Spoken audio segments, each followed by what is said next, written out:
Nikki, can you hear me?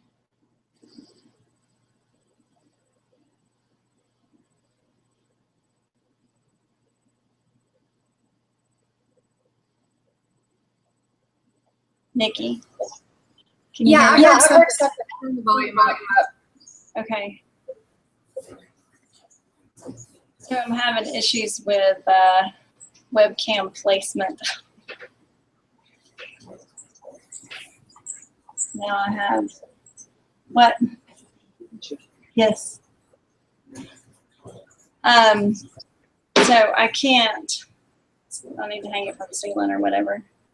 I don't know how Where's the your door light? goes. Well, that's the other problem. When I turn the light on, the glare on the windows. Watch. I'll show you.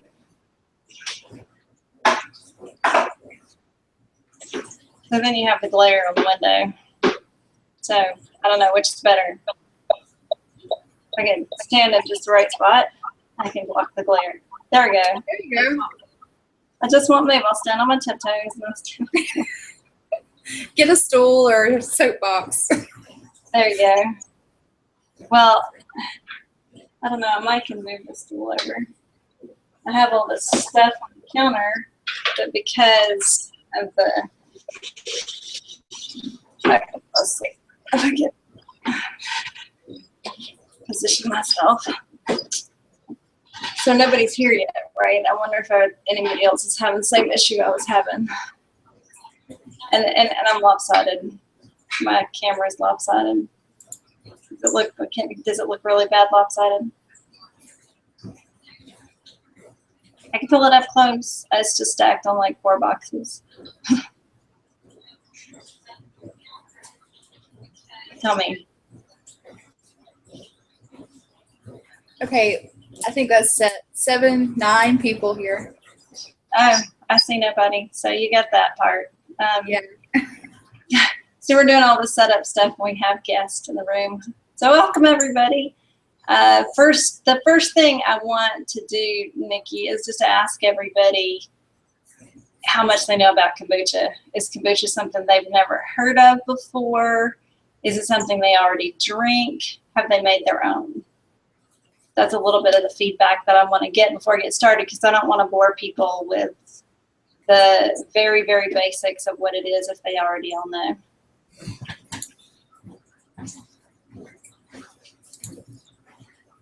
And if anybody wants to give me feedback about how bad the camera's crooked, we can do that too.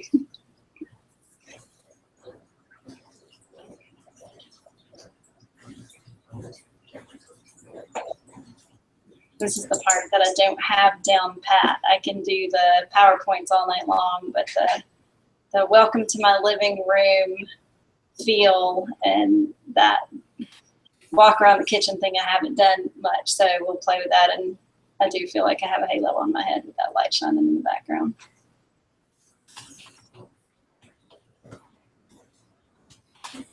And I can't read that, Nikki, with it as far away. You're going to have to help me out because I can't see. I see the post in the chat part, but I can't see it from here well enough to read what it says.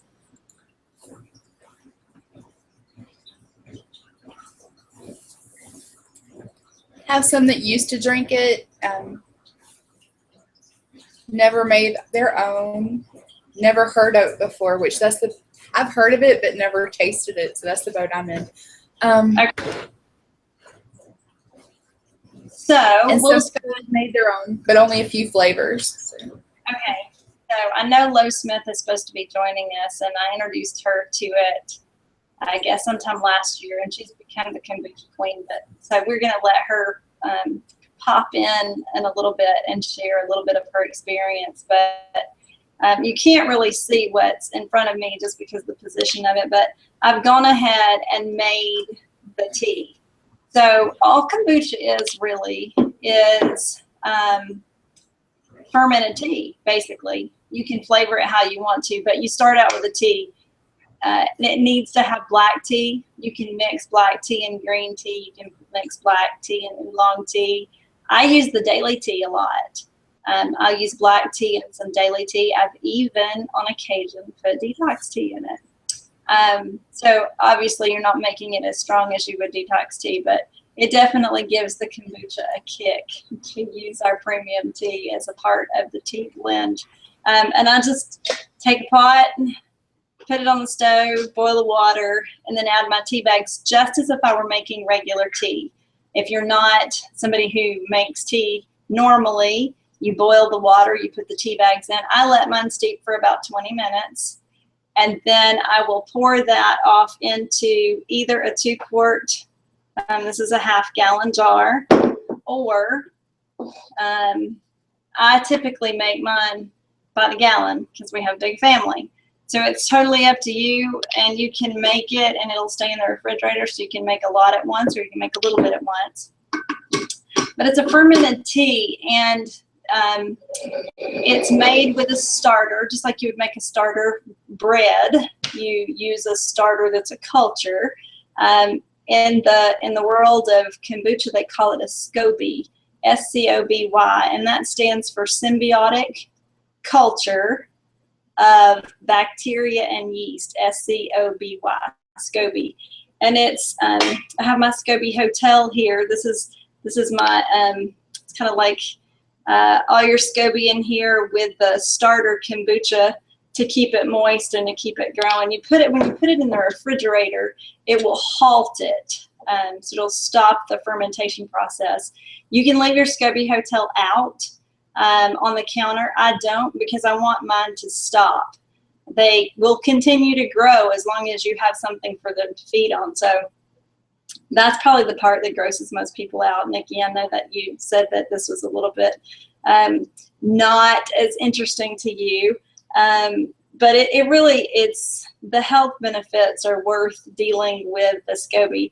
I say it looks like a lily pad sitting on top of the tea. Some people say it looks like a squid. You can say whatever you want to, but all it is it creates a film of bacteria and good yeast on the top of your tea, and it feeds off the sugar in the tea. So when you make your tea, there are SCOBYs that you can get that will feed off of honey, but generally speaking, you add sugar just as if you would add sugar to regular tea. Some people like their tea sweeter. Generally speaking, if you like sweeter tea, you're going to like your SCOBY sweeter. So put the same amount of sugar you would if you make iced tea. I put a little over half a cup of sugar in a half gallon, a little over a cup of sugar in a gallon. So what I haven't done yet is I haven't added the water. This is just the tea. Once you boil the tea, you let that cool. You put your sugar in, stir it up, let that cool. So this has cooled down. Once it's cooled down, you're going to take the SCOBY and add the SCOBY and then fill it the rest of the way with water. And this is the part that really grosses people out. And a lot of people get hung up on, you have to do it this way and it can't touch plastic. And I've not had any of those issues. And my dishwasher is beeping, so I'm going to run and go turn that off real quick. Hang on just a second so you don't have to listen to that.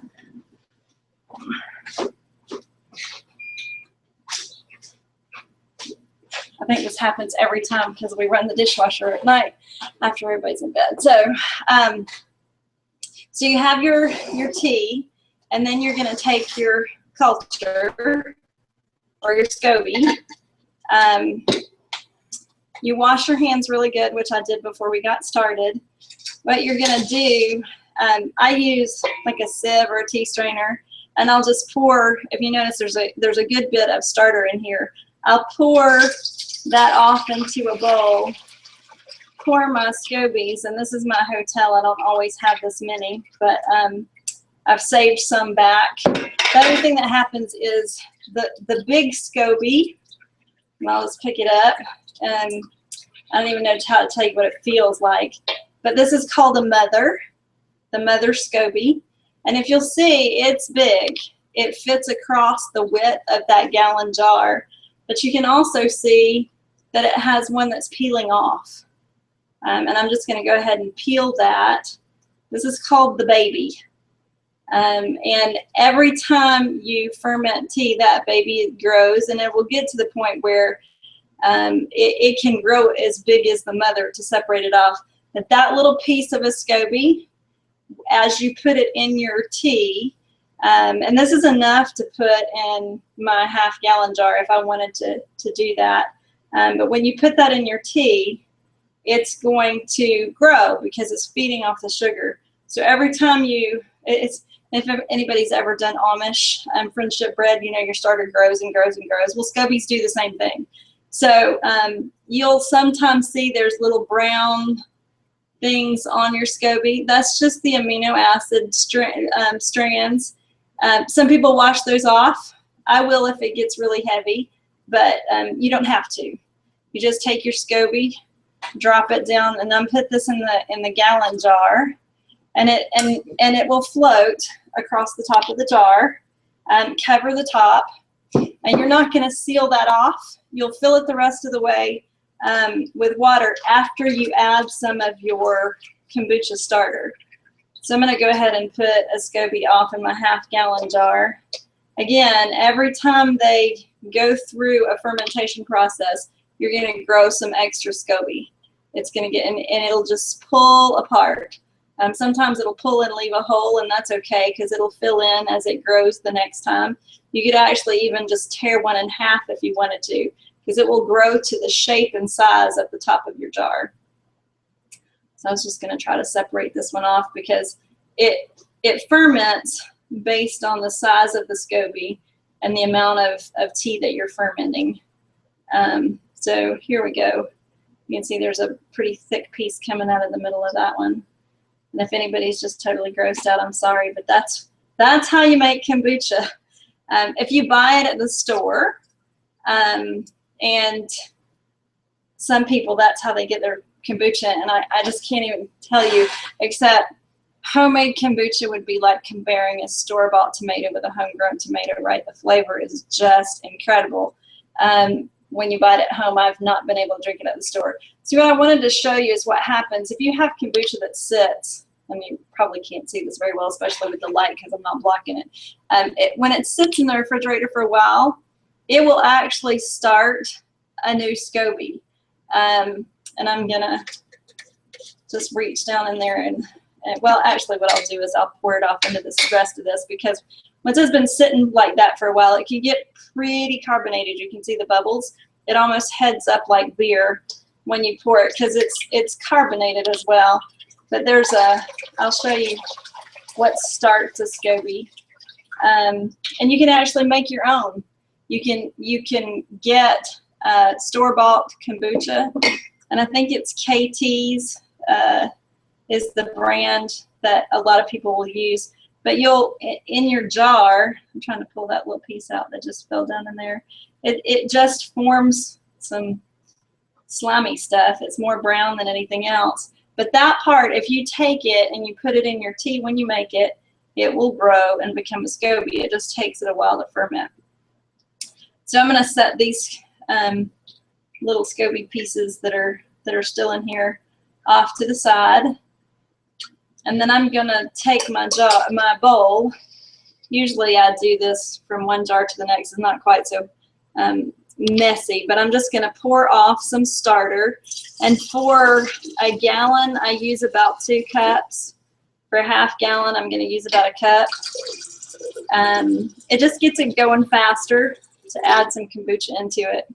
So then I'll take what's left, put it back into my hotel jar, and store my SCOBYs. When you're putting them in the refrigerator, again, it makes them go dormant, and they'll just sit there and wait happily in their starter until you decide it's time to ferment some more, and you pull them out.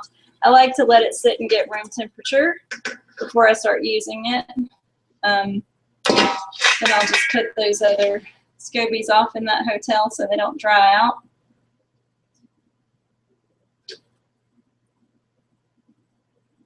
And see, if I took that and put it in my big gallon jar, it would grow and cover the entire top. It would start to get a little bubbly and make a film across the top. And by the time my tea was fermented, I'd have a nice big round SCOBY. It wouldn't be as thick as this other one, but it would cover the whole top of the jar. So one of the other things, I'm going to step over and wash my hands real quick so I don't have stickiness. And I'm going to put a lid on these. You won't put a lid on it while it's fermenting. I'm just going to do it for the time being while we talk. Typically what I'll do is I'll take my jar that has a lid like this, put a paper towel, cheesecloth, whatever to cover it, and then just put just the ring and not the seal. For my big gallon jars, I'll take a coffee filter and put it over the top and then put a rubber band on it. Let me wash my hands. I'll be right back just a sec.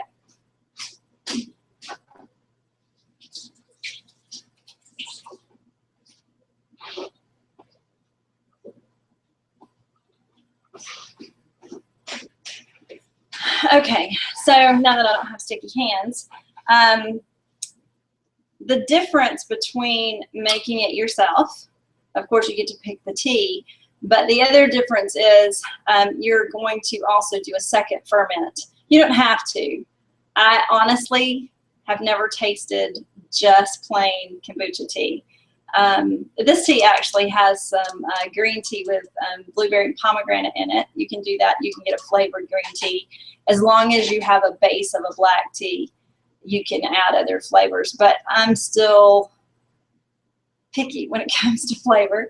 So I've never tasted it. A lot of people will say taste it to see if it's ready for the second ferment. I smell it. When it starts to smell just a little vinegary, you know it's time to move to the next step. So you will have your gallon or your half-gallon jar. It'll be full. You'll watch it. It'll be bubbly. You want to put it in a place where it's out of the sunlight. It doesn't have to be in a dark place. Some people say you have to put it in the closet or whatever. I just keep mine on the counter. I just keep it out of the sunlight. And you can watch it. It will bubble. You'll see your SCOBY start to get shiny on top as it feeds off the sugar in the tea. And it depends, like I said, on the size of the SCOBY and the amount of tea that you're fermenting. When you're first getting started, it can take 2 or 3 weeks for a little baby SCOBY to ferment or to grow. If you're starting to grow one, it can take 2 to 3 weeks to be able to grow enough of a SCOBY in order to ferment the amount of tea that you're using. What I would recommend is if you have a tiny SCOBY, start out with a quart, not a half-gallon. If you have a big SCOBY, you want to be sure that you're putting it in a bigger jar. I would never take that big, huge SCOBY that's going in my gallon-sized jar and put it in a quart because it would ferment way too fast. Typically, mine is ready in 3 days, especially in the summertime when it's warmer and more humid. In the wintertime, it may take it a little bit longer, but they all differ. And everybody has a different preference on taste. I like mine to stay just a tad bit sweet. It's going to eat the sugar. So the longer you leave it, the stronger it's going to get. And it really can get to the point where it almost tastes like a beer. Or my preference is a wine cooler, right? If you add in your second ferment, you're going to add whatever flavor you want. Some people like to put ginger in there. Make it like a ginger ale. Some people like to put fruit in there. I've done that on occasion. The problem with real fruit is it tends to create a fruit SCOBY. You can strain even with a cheesecloth after your first ferment before your second ferment, and you're still going to have more of a SCOBY growth. It just is a part of the process. So let me back up just a second.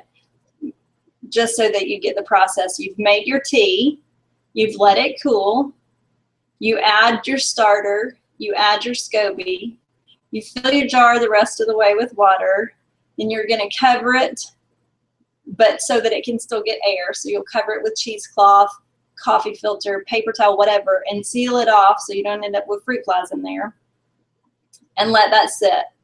You're going to let it sit until it smells just a little bit like vinegar. Then it's time to take the SCOBY out, and either you're done and you can drink an unflavored kombucha, or you can do what's called a second ferment and add a flavor to it. That second ferment is done without your SCOBY. So you're going to take your SCOBY out. You're going to strain your kombucha, and again, you can use cheesecloth. In a pinch, I've used a coffee filter. I'll use this sieve and put, a paper towel if I didn't have a cheesecloth. There's different ways you can strain it. What you're doing is you're straining the stuff out of the bottom. This is the bottom of that jar that had kombucha in it that had been strained. So it's still going to have some of that in there, but it's going to be cleaner. Once you've strained it, poured it off into your jars, and these will be the jars that you will actually drink it out of. Some people, and I don't have one over here, some people will get the like a wine bottle that has the seal. I've bought at Aldi, they sometimes will have a organic lemonade, a sparkling lemonade that has that seal down, so because you're wanting to seal it tight to create the carbonation. I will take it, add whatever flavor I want. Typically we do a juice of some sort, and a clear juice, not like an orange juice, but a clear juice. I might add pineapple juice sometimes. Things that will cause it to be more carbonated would be pineapple. Raspberries tend to make it pretty carbonated, so you can get a raspberry juice. You don't want a cocktail, it's got high fructose corn syrup in it, but you can get a juice, and again, as it ferments, it's going to eat some of that sugar, so it's not going to be quite as sweet. It's not going to eat all the sugar, but it will be less sweet as it ferments. I think I mentioned you can use ginger. You can use herbs. Some people put mint. Some people will flavor it with different herbs. And Nikki, can you see if Lo is in the room?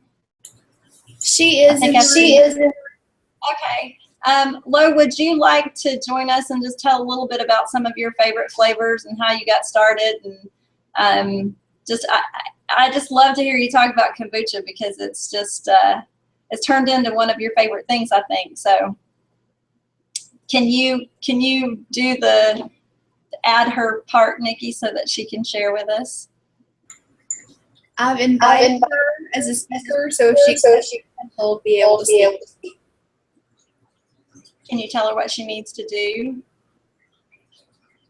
There should be a box for you. Just accept. It'll say okay or join, and then it'll ask you to turn on your camera and your microphone.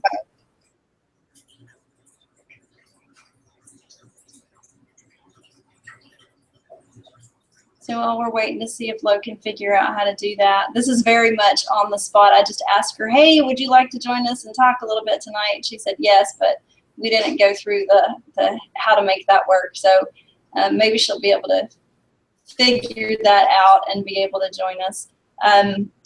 One of the things that I wanted to mention about kombucha, because we talked about healing your gut, I think most everybody knows that your digestive system is pretty important. It is key to being able to absorb nutrition. It's key to having good health. It's also key to a healthy immune system, because your immune system lives in your gut. And when your gut's full of all kinds of bad bacteria, which most of us have, and candida, which a lot of people have an overgrowth of candida, when it's filled with all that, you end up with lots of health issues. Bloating, gas, achy joints, a lot of times are a result of the buildup of things in your digestive system. And I'm going to see if I can, hang on just a second. I'm going to turn off my camera for just a second, or try to, or I might just move y'all around. That light is bothering me. I don't know if it's bothering y'all, but it's bothering me. So we're going to rearrange a little bit. Okay. So it's just the symbiotic culture that you have with kombucha is really, really helpful to get your gut balanced out, to help get rid of candida. If you've ever struggled with candida and you've looked at some of the candida cleanses out there, they can be really, really, harsh is not the word, but hard to follow. You don't just have to get all sugar out of your diet. You can't even have fruit in your diet. It's crazy what a lot of people will recommend as a candida cleanse. Kombucha can help get your candida balanced out, because it's not bad. We need a little bit of that. We just don't need an overgrowth of it. So kombucha can help with that. It also has enzymes in it to help you digest your food. And I think we all know that most of our food is dead. Even if you're using Super Mix, even if you're using Smart Mix, If your gut's not absorbing it, it's not doing you any good. So it's really important to have a good balance of probiotics, good bacteria, and good enzymes in your gut. Okay. Did we ever get low in the room? Did we get that to work? I'm trying now. Request to see. I'm not sure if we can hear them yet. Okay.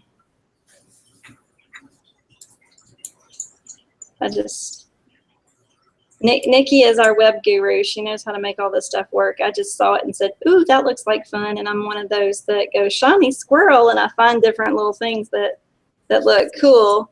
I just don't know how to make them work. Does anybody have any questions?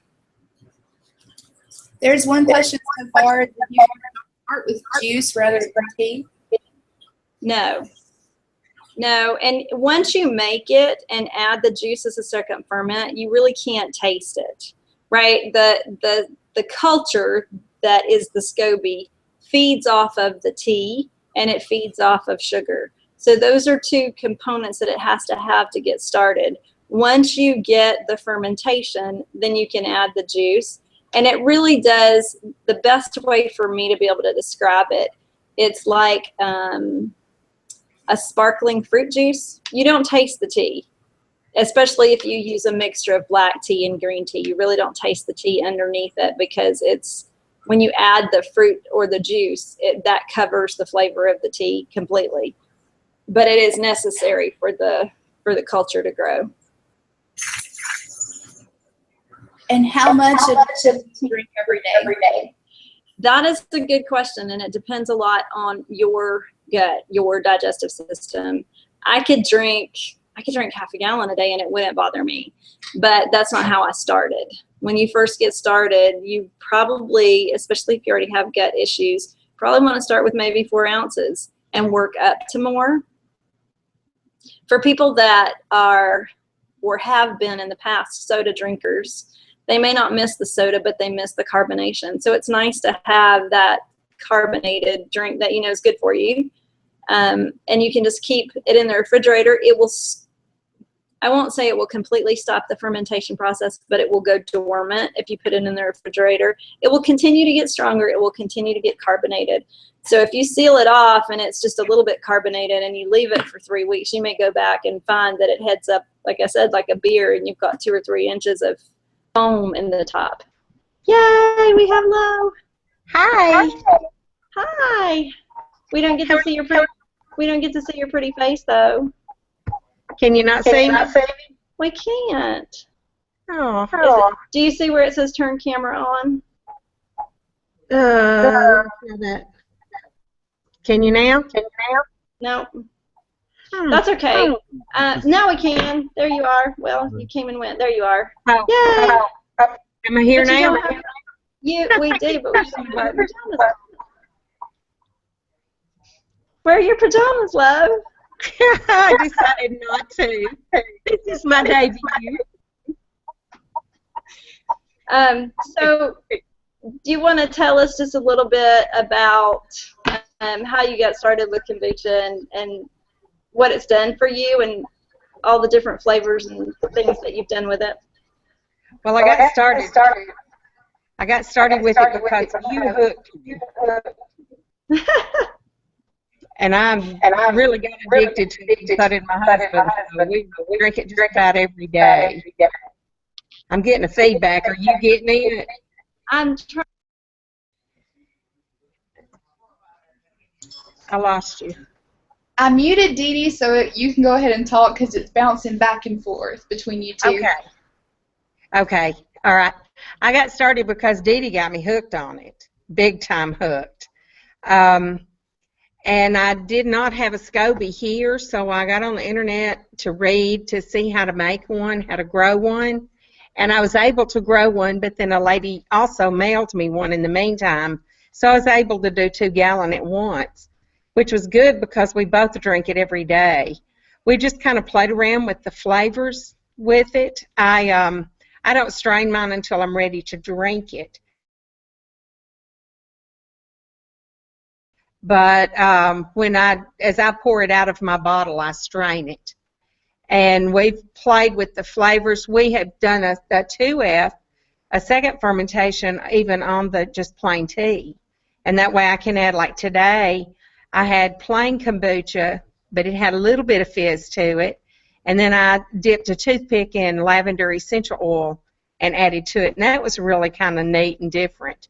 I guess some of my favorite flavors, we try to do fresh fruit. I like doing juice better, but we do fresh fruit most of the time, and I like the pineapple ginger. My husband loves raspberry.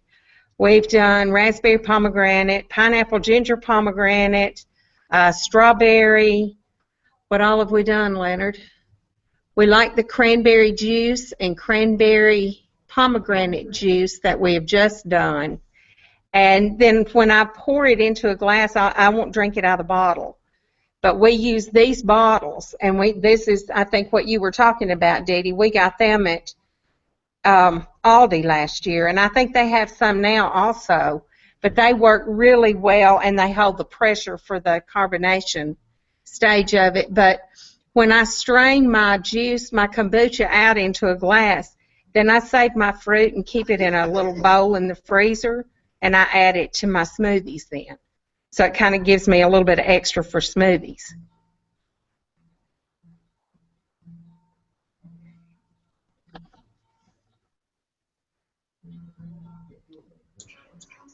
Okay, Dee Dee, you're going to have to hit the unmute button on your end.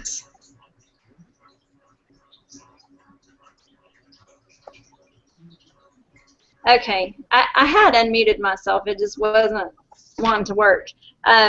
Thank you, Lo. I know that I think you've played around with some sangria too, hadn't you? Didn't you make a sangria? I never did. Oh, well, you're going to have to, because I've heard that it's really good.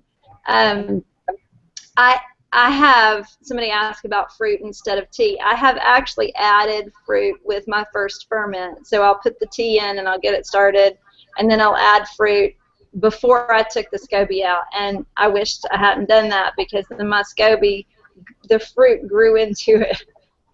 So pulling raspberries out of a SCOBY that it's grown all around it, it's not really easy to do. So I wouldn't recommend putting fruit in there. But if you wanted to add your juice into all one ferment, you probably could get away with that. I don't think you'd get the same fizz. So with your second ferment, you've pulled your SCOBY out. You can stick your SCOBY in the refrigerator, start a new ferment. But with your second ferment, it's only going to sit for maybe 24 or 48 hours maximum. So you can actually have something to drink. If you have a decent-sized SCOBY, you can have something ready to drink in less than a week.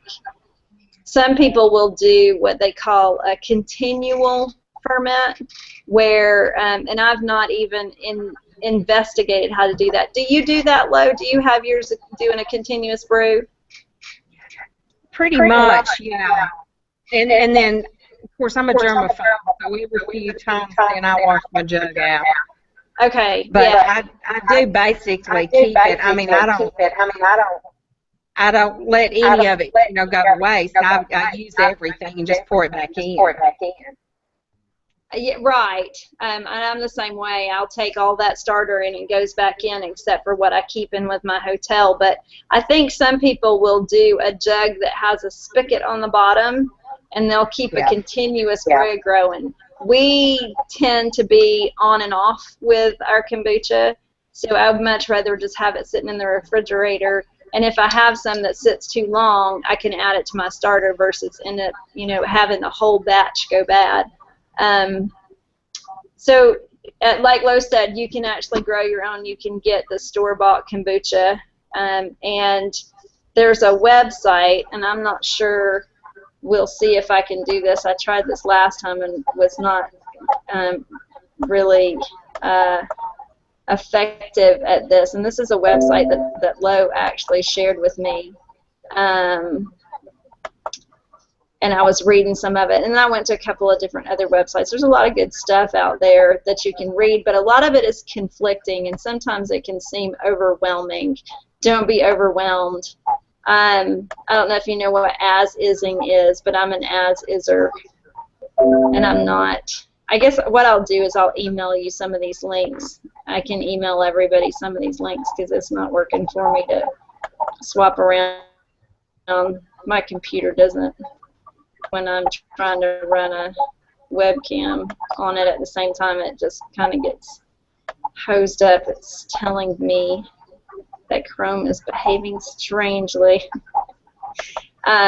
So anyway, we'll just email some of those links, but there's directions on how to use a commercial kombucha to grow your own SCOBY. You can order them offline if you want to order a SCOBY from somewhere. I went looking and looked at some of the prices that were out there. And I know Lo said if there's anybody local to her, and you're in McMinnville or Cookville? Cookville. So Lo's up in Cookville. If there's anybody up in the Tennessee area that wants to go visit with Lo, then she's got some extra SCOBYs. And I have my little hotel. And if anybody wants to purchase one, shipping, I'm just going to say it's going to cost me a little bit. So if you want to purchase one, I would be just as happy to send you one as you go get one off of Amazon. And I kind of looked at how it was all priced out, and I would have to, probably the way I would ship it would be to put it in a Ziploc bag and then ship it in a glass jar, just like I ship the skinny dips, so that doesn't get smashed in mailing. That would not be fun for the mailman or for you to get a box of SCOBY starter all smashed up. But I just want to encourage you to, stretch yourself a little bit. This is a fun way to add better health. It's easy, it's inexpensive, and once you get the hang of it, it really doesn't take a whole lot of time. Not any more time than it takes just to brew regular tea. And it's so much better for you than drinking a lot of sweet tea all the time or carbonated drinks. I'm really, really big on get the soda out of your life. To me, it's probably one of the worst things that we've done to our society is to train up our kids to drink soda all the time, because it's just so bad for you. Even if you're getting soda that doesn't have high fructose corn syrup, they make some that are made with real cane sugar, which is great, it's better, but it's still got phosphoric acid in it, and phosphoric acid's eating your bones. It causes your body to be acidic, and when your body's acidic, you can't absorb nutrition, specifically calcium, and I really think that's one of the reasons we have so much osteoporosis, is because people stay so acidic they can't absorb the calcium. Okay, are there any other questions? The next question is the second ferment done in the refrigerator or sitting out? Good question, good question. No, you're going to put your SCOBY back in the refrigerator if you're not starting a new ferment to make more tea. But your second ferment with your juice is going to sit out.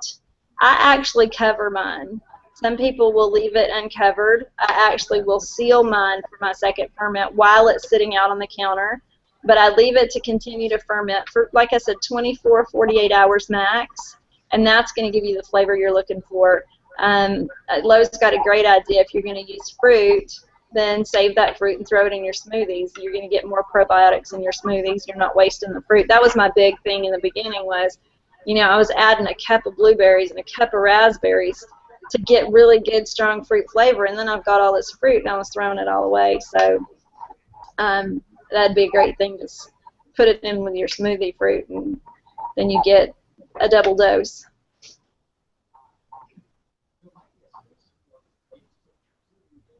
Okay, I'll have to get my face down here. Tiffany's the one that asked about tea or juice. Are there any other questions, Nikki? Not so far. I think they're all marked. Okay. And I guess marked means I've answered them. I don't know what anything. Yeah. You've already run that part, so I don't know anything about how that goes. Yeah. So I want to be sure that it's clear, and I know we get to talking back and forth, and directions get confused.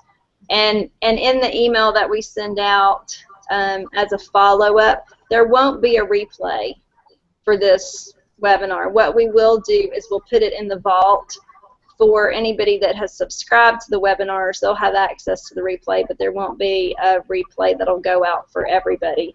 But just to kind of recap the process, you're going to make the tea, you're going to let the tea cool, you're going to add your SCOBY, you're going to let it ferment until it's to a almost vinegary smell, not quite just beginning to start smelling like vinegar. You're going to take the SCOBY out, add your fruit or juice or whatever you want to do to flavor it. That's going to be your second ferment. It's going to sit out for 24 to 48 hours. Then you can do, like I do, strain it before it goes in the refrigerator, and you still have floaties in it by the time you drink it. Or you can do like Lo does and strain it as you go. You know, you can put it up just like it is, and then you strain it as you go. And there are times when I've had to strain it as I go because, like I said, the longer it sits, the more those the SCOBY leftovers, I don't know, better term for it, that are still in there will start to collect together and leave little floaties in your kombucha. So there are going to be times when even if you strain it before it goes in the refrigerator, you need to re-strain it anyway. And then you're ready to drink. You can put ice on it or no ice. Different fruits and different juices will cause it to be more or less carbonated depending on how you like it. There have been times that mine has gotten so strong that even after I've gone through a second ferment, to get my kids to drink it, I'll add a little bit of juice on top of what's there to weaken it just a little bit so it's not quite so strong.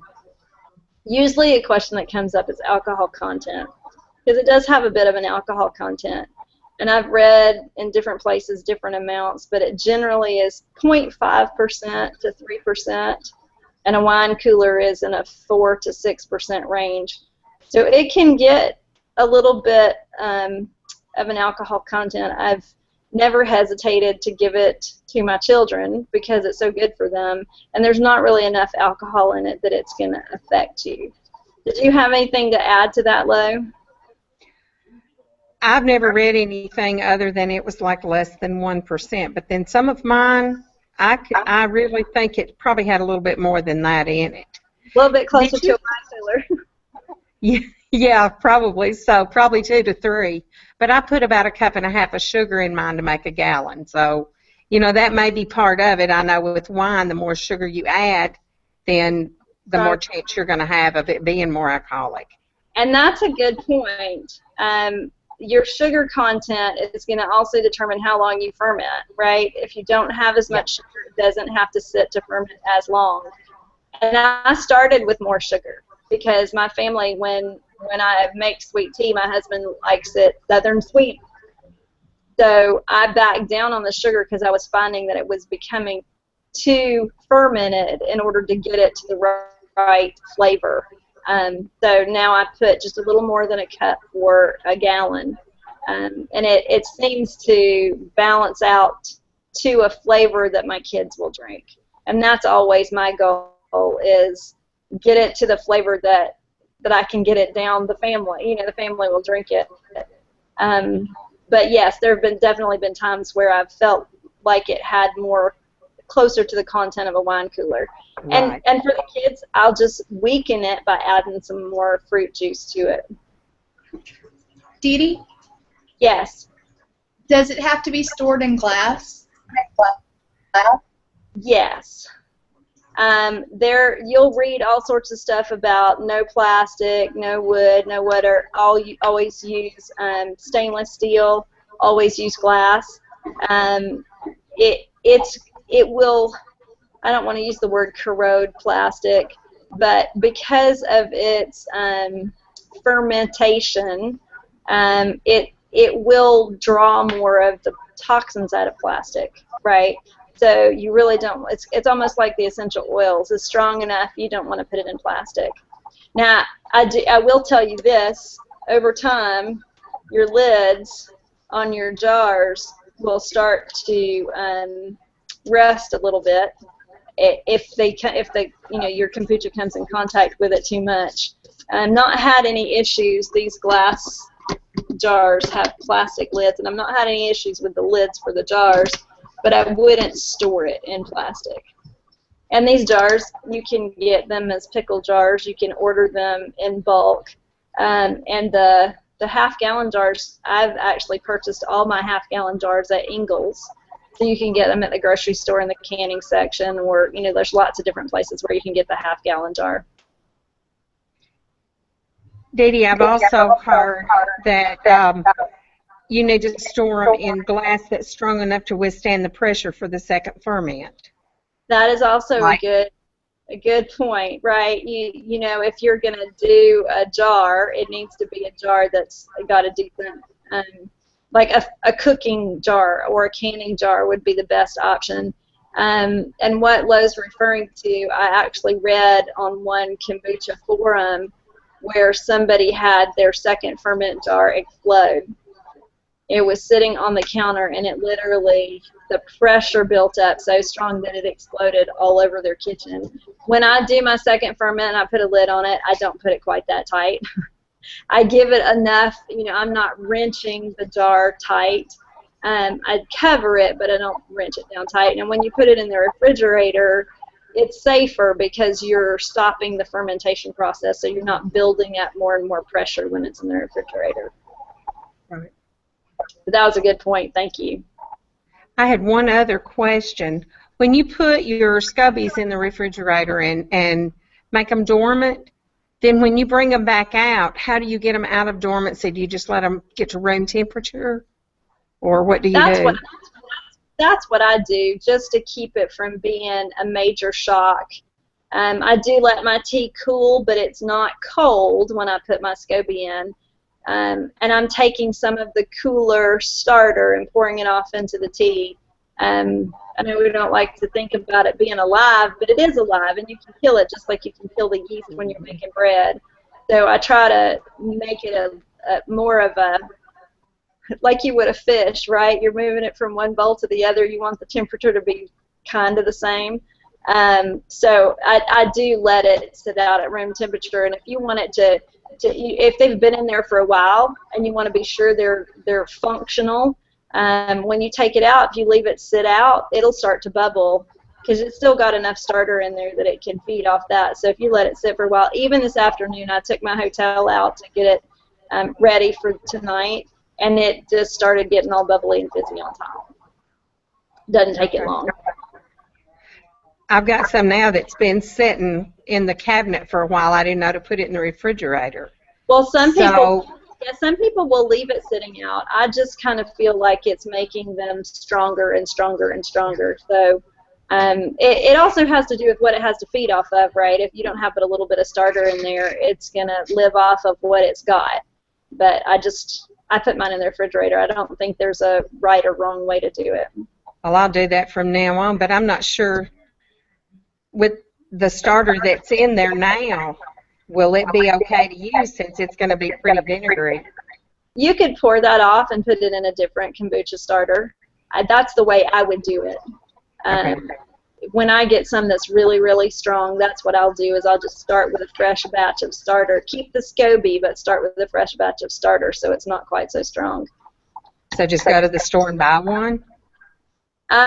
Well, no, if you have some kombucha that you haven't completely finished off in the refrigerator, you can use that as your starter. So whatever you've got still there, you can use that, you know, as the starter to go with your SCOBY. Okay.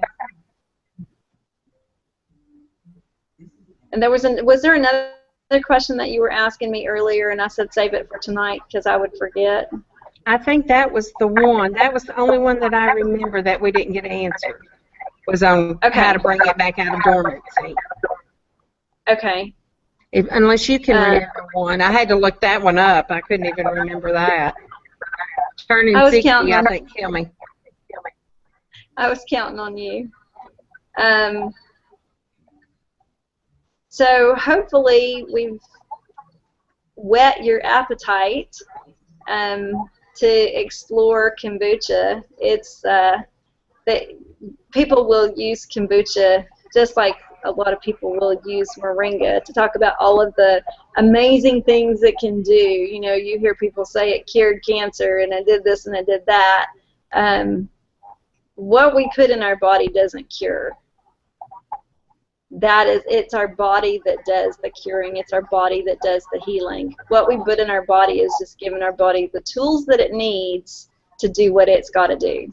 So kombucha is just one more thing that you can do. And when people will ask me, well, what do you think causes this, or what do you think causes that, and we'll talk about vaccines, and we'll talk about Monsanto, and we'll talk about GMOs, and we'll talk about lots of different things. And I just say it's one more straw on the camel's back. Right? The camel's back is going to break down if you continue to put more stuff on its back. So we live in a world that's full of toxins. We live in a world that's full of things that are bad for us. So if we can take some of those straws off the camel's back and start doing good things for ourselves, like kombucha, like moringa, like kefir is another one. Kefir is another culture. You typically will culture kefir with milk, and there's actually water kefir too. Very similar, provides probiotics. Fermented foods in general, good for your body. One of the best books for somebody to really get a good grip of all there is available in the world of fermentation is called Nourishing Traditions. I draw the line at meat. I'm not going to ferment meat. I just, in my head, I can't do that. I'll just be vegetarian if that's what I have to do. But it's a really good book, and it gives you the history of fermented foods. So just look at kombucha as one more thing that you can do, right? Hopefully by now you've changed your deodorant. You're not putting heavy metals in your pores, and you're looking for ways to get parabens out. Kombucha is just one more thing that you can do to help not overload your camel's back.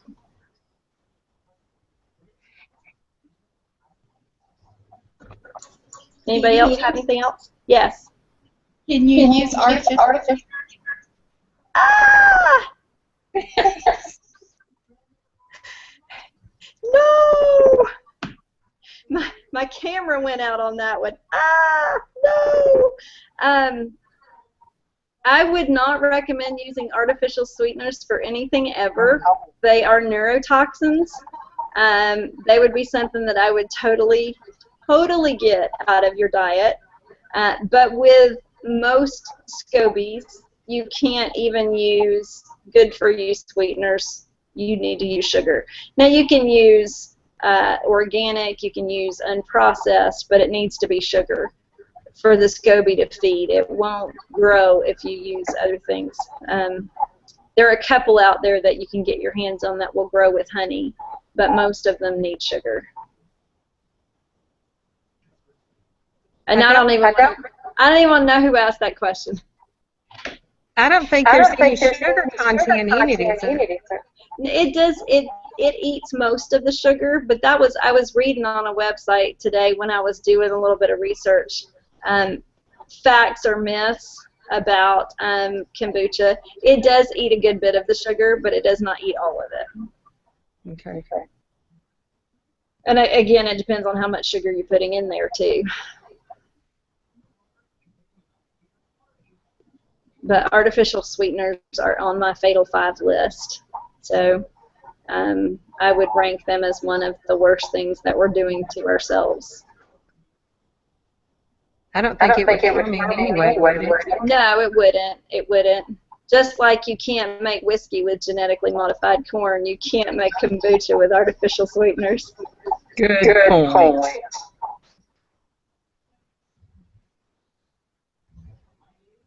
Anybody else? Anything else? Did you go over all of, or at least some of the health benefits of kombucha? We talked a little bit about how they help the digestive system. You're providing the right kind of flora for your gut to get rid of the bad bacteria. I talked just a little bit about candida and how it will help with overgrowth of candida without having to go through all the hoops that you have to jump through to do a candida cleanse. Most people can't be as strict as you need to be. And the die-off for candida is miserable if you kill it all at once. It's much better to just change the environment for it not want to be there anymore, and that's what kombucha does. It can, you know, there's so many things it can do, but again, it just goes back to it's really your body doing it. All you're doing is getting the environment set up so that your body can do what it needs to do. And our entire immune system lives in our gut. So when there's an overgrowth of candida, our immune system's not going to work right. When we don't have the enzymes to digest foods, our immune system's not going to work right. So anything connected to the immune system can be affected by kombucha, which is pretty much everything. Did you and Leonard notice any specific health benefits, or do you just love the flavor and the taste, and it's been great to add in to do something else healthy? I don't know if I really noticed anything other than I feel great anyway. Of course, with doing Zedra twice a day, that helps that. Right. So other than that, other than I did the Zyto scan again, and I had nothing come up for my liver, That's and I awesome. had 19 last year. That is awesome. So you're doing something right. Yeah. Definitely doing something right. My liver is on the way to healing, and I attribute a lot of that to green smoothies too. But if there's anybody on here that hasn't seen some of our other webinars, Dory's done some food prep webinars. She's done a smoothie webinar. I'll probably do another smoothie webinar, just because Dory does hers one way and I do mine another, and it doesn't mean one's right and one's wrong, but what it does mean is it gives you options, and one way might work better for you than the other. So I'll probably do one on that as well, and we're just going to alternate back and forth and do weekly webinars. So just keep your eyes peeled for those webinars. And I'm not even sure who we've got in the room. If anybody is interested in having access to all those webinars, we do have some subscription packages. And the best package is the coaching along with the webinars. And I think a good many of the folks that are with us are people that are doing both. But you can do coaching and webinars or just webinars. It's totally up to you. The benefit of having a subscription is you'll get a notice via email every time we're going to have a webinar, when it's going to be. You won't have to happen to find it on Facebook, and you'll have access to the vault to watch all the replays.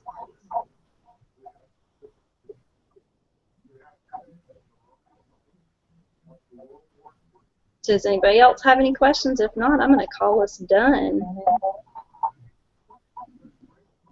Good job, Dee Dee. I want to thank you for joining us. It was great to be able to almost have a little FaceTime conversation. I like the webinars that are kind of like everybody sitting around the kitchen table together and you're just chatting. So. Yeah, that was neat. And the storm passed. Oh, you guys had a storm. Ours came and went too, and I was having internet connection issues earlier, and I'm thinking this is not good. That was me at the beginning. So I'm going to challenge you. I want you to make some sangria and tell me how good it is, because I thought you'd already made some. No, and I forgot about it. Well, there's lots and lots and lots of recipes on the internet for kombucha. You could spend the next 5 years trying them all out to find the one you like best, but that'll work. It's so much fun to play around with it and come up with different combinations. All right, well, I just want to thank everybody for joining us. If there's not any more questions, we're going to call it a night.